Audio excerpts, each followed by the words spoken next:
What is happening, fishers? Dean from Untraceable Fishing here tonight with Sean. How's it, guys? From Assassin and iFish. Thank you, Sean, for joining us this evening. Absolute pleasure. Good to be back at Billamoria. Fantastic. And there'll be a couple more evenings like this to follow. So, Sean, I'm going to hit you with some questions here. Hope you don't mind. No, questions that a lot of times the guys in Billamoria get asked. I get asked via Untraceable, and I can't give the subscribers and the guys the exact answers. I'm not as technically involved with it. I just fish with the rods. I know you're part of developing the rods and things like that.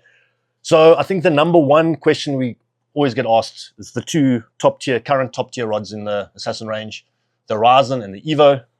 I know that the two top end range, we often get asked, why should I buy Evo over a Ryzen, or why should I buy a Ryzen over Evo? And I can't really give the answers. Sometimes I prefer Evo over Ryzen, but that's just personal preference. So we're going to ask Sean to get stuck into those nitty gritty questions tonight. So Sean, if I ask you, I know the Ryzen initially came out, I think, in 3 different models, and you have added over the years to those models. Can you just quickly just run us through what is available currently? For sure. So the Ryzen range has always been our flagship on the Rock and Surf side. Okay. Always being the last 8 to 10 years since the original Ryzen long cast. We then moved on to the solid color zeros. And then a couple of years ago, we did the Championship Edition. Now, the Championship Edition also got the addition of a numbering system, which makes it super easy. Because as we've grown the range exponentially, like you mentioned, it used to just be 3, 6, 7, 8. We've now added 9 on the top end. And then we've added in 5s, 4s, and even 3s last year. So it's quite an extensive range. And the easiest way to keep track of what you need for what application is what number is right for you based on sinker weight. So the number represents the sinker weight that is ideally meant to be used that rod with the relevant bait that you would normally throw on a rod and set up like that. So in layman's terms, number 5, you should be 5 ounce. You should be throwing a 5 ounce, correct? 5 ounce and a bait that's within reason that you would normally throw on a rod like that for the species you'd normally target on a rod like that. So the rating is actually 4 to 6, but optimized for 5 ounce with the relevant bait. And then obviously as you go up all the way to the 9 ounce sinker with pretty much any bait you want on that rod. But yeah, so the number system is in the Champs and in the Evo, so it's easy to see where your cast weights are. And that's obviously a very important thing for Rock and Surf because your rod is your key component in any Rock and Surf fishing endeavor. It is what delivers the bait to the fish. And then obviously once you've hooked the fish, pulls the fish in. So reels, braid, everything's important in Rock and Surf, but the rod is really the tool that is doing the most important job. So Championship Edition Ryzens and Evo Infinity Tapers, like you mentioned, right at the top. The range of champions is very extensive. Correct. 3 to 9, but simple if you just look at it from and different models in some of those numbers as well. Correct, different colors. We've done multiple colors in certain models, and then we've got different lengths. We've got the 13.6 3s, then we've got 14-foot versions of the 5 and 6, and then we've got 15-foot versions of your 6, 7, and 8, and 5, and then your 9s are 14-foot. So choosing the right one for you. I always tell guys, the best thing is to go feel it for yourself. They're all awesome rods. And, if you're quite a serious Rock and Surf angler, the right answer is to have all of them. 100%. But obviously, you got to start somewhere. I'm slowly building my range. I'm getting there. Range up, I'm going for every second number, and I'll fill in the rest when we get there. Correct. So I normally tell the guys start in the middle, 5, 6, or 7 depending on your primary applications, and then branch out from there as you go. Because the 5, 6, and 7 have a lot of overlap in application. That's correct, It just depends if you're more on the non-edible side. 7s may be good. If you're more on the edibles, 5s may be good. 100%. If you do about an even split of both, and your edibles on non-eds on massive, look at the 6. I see the 6 is very popular for the guys. Especially the guys that are out fishing competitive and things like that. And number 6 is a good all-rounder. You can pretty much target, you can scratch with it, you can target your non-eds with it. Correct. So versatility. Now, so that's basically the ranges and the models and how they fit in terms of application. Okay. To go further on to your question in terms of how the two ranges compare, there's a lot to go into there. So I don't know where you want to start. Do you want to start specs of the build, joints, or actions? Let's start with actions. I think that's the biggest question asked out there. The 2 different actions of the rods. Let's have a look at that. Okay, cool. So action-wise, the Ryzen is a substantially faster action. Correct. As a matter of fact, the Ryzen across the range, if you look at the base section specifically, they're made of very high-grade carbon. They have almost no flex. Very, very, very little flex. Now, what that does is provide you with an amazing point to load the rod. So what can happen when throwing big baits particularly, so we're talking 7s, 8s, 9s, even 6s to some degree, your swing, when you're loading that rod, you've obviously got your lower hand, which is the fulcrum essentially, and then your pressure point where you're putting pressure. If your rod is flexing between those points, you're essentially losing energy because that is not going to transfer into your cast. Correct. That flex there is not helping you. Okay? That you're going to find on a slower taper rod. Correct, which is not a bad thing for certain applications, which we'll get to now. But for Ryzens in particular, where a lot of guys are wanting maximum distance, okay, they also want to throw quite big baits, 7 and 8 and 9 particularly. That is one of the key factors about what makes a championship upgrade from the old Zero, okay, Yeah. as well as different to every other rod on the market, because no other range of rock and surf rods has a base on this level of rigidity, okay, and that gives you amazing ability to load that rod, and then obviously your mid and tip are doing the heavy lifting and the hard work. They're loading substantially, releasing, and then of course the high modulus carbon throughout, the return to form. So once it's loaded, release the energy. You haven't got a rod that's left in the air flopping like this. That's a waste of energy from your cast, number one. Number two, it's adding excessive pressure on the actual braid trying to travel through the guards. Is now getting pressure from the top and the bottom of the guards. So you want a release of energy quickly and a return to form. So boom, and it's back to being straight, snappy.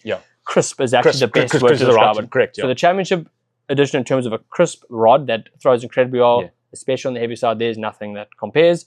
And that's the sort of ideology there. Maximum casting performance, particularly on the bigger side of the bait spectrum, okay?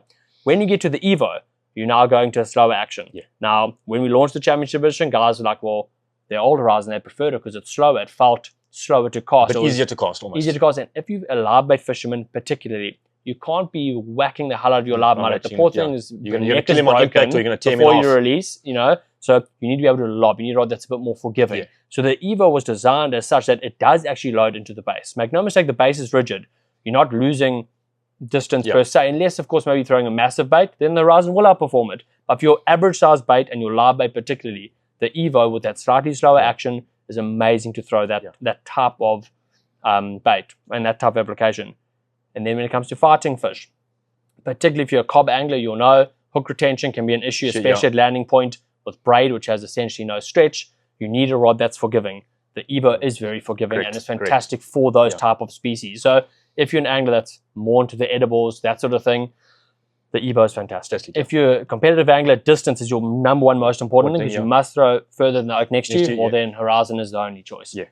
So that's how they sort of compare action-wise. Slower action for the Evo, faster action for an Horizon, and the Ryzen with that very special base design is what makes it particularly unique here. So that's the action aspect of things. In terms of numbers and cast weights, they obviously also correlate. The Evo has 4, 5, 6, and 7 available. So yeah, again, you know, we've covered the cast weight thing. Thanks, Sean. I think that puts it into some good perspective. It gives me a really good understanding. And I agree with Sean on all the facts. I often tell the guys, listen, fishing for carbon edibles, Evos are much more of a, I don't know, I won't say easier. It's a more comfortable rod for me to fish with. I think this is where I know you get a lot of guys that are just getting into angling. They've only been casting for 6 months in a year. They see the top guys fishing with Horizons. All they want is a Horizon. A lot of guys tell the guys, listen, if you got the pockets, get the Evo. I think your fishing might even improve, especially if you're new into angling. So a lot of it's a lot easier rod to cast than what a Horizon is. Forgiving on the cast, grow into your Horizon. Evo, you're going to hit your casts 9 out of 10 times. The Ryzen a bit less, but you're going to get that better performance when you start doing it right. It's pretty much another way to sum it up. Yeah, I think so. Now I see a bit of a difference. The Ryzen looks like it's got something like a spigot joint. Correct. And the Evo's got a different type of joint. What is the difference there? So spigots have been something we've been a huge fan of over the years from the beginning of Horizons. Now spigot is a particular way of doing a joint whereby you actually have an extra piece of blank that is glued into the what would be now made into the male side. So that's into coming the down to base there somewhere. or the mid, and then the piece goes over. Now what's nice about a spigot is it gives you amazing power transfer in terms of this will flex with the blanket, spreads out your load area of your joint, double the distance as a put-in joint. Because remember, you want a rod to have perfect power transfer. Any area where you've got a flat spot where suddenly it's stiffer, on the edge of that is a potential weak point. So when you have a put-in joint that's got this much of double blank, you've got potential for the edge of each of those to snap off, okay? In theory. Not really an issue on high-end rods in modern technology, but to be aware of. Here you've got double the length. So therefore, even easier to get your power transfer right and have less of a stop of load. Now, that's the one advantage, okay?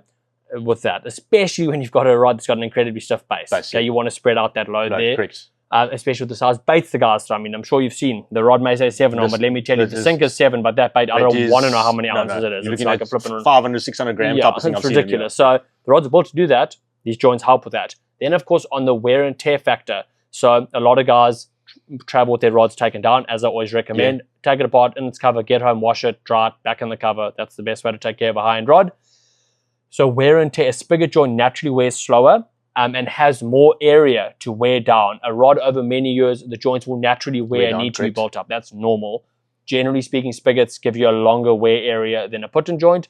And just from general use casting and fishing, your rod, every time it flexes, there's a very small amount of wear that's taking place in that joint. Yeah. Now, on a put-in joint, it's more because it's a smaller area getting that flex. Yeah, it's a longer area. So spread out. There are advantages to this. Yeah. When we did the Evo, one of our primary goals was we wanted the lightest production rock and surf rod, which it is. Yeah. So model for model, Evo is actually lighter than Horizon's, okay? But they don't do the same job as an Horizon, but they're marginally lighter. A lot of people think Horizon Champ is the lightest surf rod on the market. It's actually second place. This is first place. Even number one. Correct. And that's simply, I mean, we're saving quite a bit of material by not having spigots. When we were developing this rod, goals were super light, super thin, okay? And that parabolic, that particular action we're looking for. Now, the factory told us they can do this for us and get a put-in joint that'll perform like a spigot. Yeah. I didn't believe them. They proved me wrong. These are the best put-in joints I've ever seen. If you've ever put an Evo together and taken it apart, you will know they are like butter. Yeah, smooth. Incredibly strong, very special reinforcing in this area of the blank so that it allows flexibility so you don't have a flat spot. It doesn't wear like you would on a traditional type of put-in joint, and it is insanely strong. So really an amazing put-in joint over here. So in this particular case, I wouldn't say there's a clean advantage to having a spigot between these two ranges. But two different rods for different applications. Correct, because of the applications and the usages. So here, put-in joint is a great fit because it's allowed us to keep the rod extra thin. Because now remember, your midsection is even thinner than the base going in. Where here, your mid and base are the same diameter essentially. So you've got that's what's called the Infinity Taper. It's got a different type of taper to an Horizon, which also lends itself to the type of action we were looking for. So it's its own unique thing, the Evo all in all, and it really has its own place in the market. So that's the big difference on the spigots. The other big difference is components. Yeah. So components-wise, when we did the Horizon, as you can tell, this rod has been designed to be the market leader and the ultimate in terms of competitive angling. So no expenses spared. Yeah. Fuji SRC guards. Still the only production rock and surf rod, the literal top shelf. Real pricey, really, really good. I mean, guys hooking fish in these rods are sometimes take hours to land. Yeah. And they've hooked that fish using very light braid because they had to throw further than the guy standing next to them. So they've gone with something ridiculous like on their 30 reel. or 40 pound or something like 20 that. Pound or something. 20 pound DNA these days, the guys are throwing a number 6s. Yeah. I mean, that braid is really thin. You need a high-end guard. It's going to start eating to your guards. Because remember, it's that same, say, from 50 meters to 200 meters, that stretch of line coming in and out of the guards the whole time you're fighting that black ray. How many times? Kilometers of braid. And under serious drag. So high-end guards are important. Now, there's nothing to say that Alkanet guards are not great. It really is. It's good, But technically speaking, and we did a video about this, the comparisons, SRC is in a league of its own.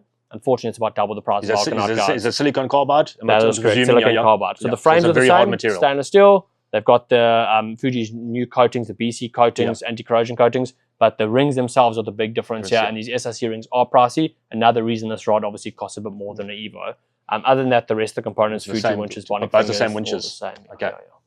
Well, thank you, Sean. I think it gives you a nice breakdown between the Ryzen and the Evo. Hit us down in the comments below which of the two you prefer, the Ryzen or the Evo. I know I'm looking to add another rod to my range soon. It's either the Ryzen number 4 or the Evo number 4. I think I'm going to go for the Evo number 4 because that's going to be particularly my cob and pig nose rod. Perfect. So I think after this little chat with Sean, I think he's convinced me. He's just my arm to save a couple of bucks. You can't go wrong with these. Get the Evo. Yeah. Anyway, guys, so thanks for joining us. Don't forget to hit us in the comments below, hit that notification bell, and share this video to all your friends. We will be back next week with another video.